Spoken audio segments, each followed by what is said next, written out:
আজকে আমরা সূরা ফাতিহার বাংলা অর্থ ছাত্রদের মুখ থেকে শুনে নেব। আউযু বিল্লাহি মিনাশ শাইতানির রাজিম। আমি আশ্রয় প্রার্থনা করছি আল্লাহর নিকটে বিতাড়িত শয়তানের হাত থেকে। বিসমিল্লাহির রহমানির রহিম। শুরু করছি আল্লাহর নামে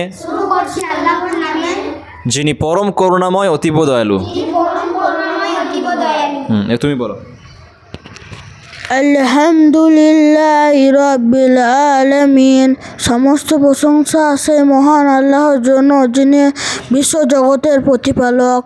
আর রহমানির রহিম, যিনি পরম করুণাময় অতীব দয়ালু।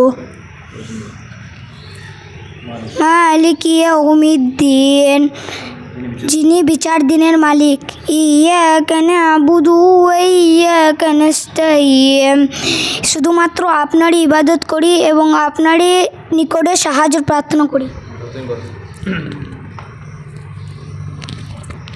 ইহদিনাস সিরাতাল মুস্তাকিম, আমাদেরকে সরল সঠিক পথ দেখান।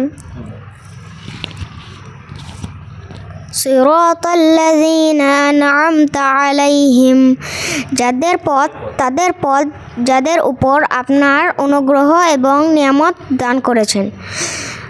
গায়রিল মাগদুবি আলাইহিম ওয়ালাদ-দাল্লিন, তাদের পথ নয় যাদের উপরে আপনার ক্রোধ এবং যারা পথভ্রষ্ট। বাহ, মাশাআল্লাহ, খুব সুন্দর হয়েছে।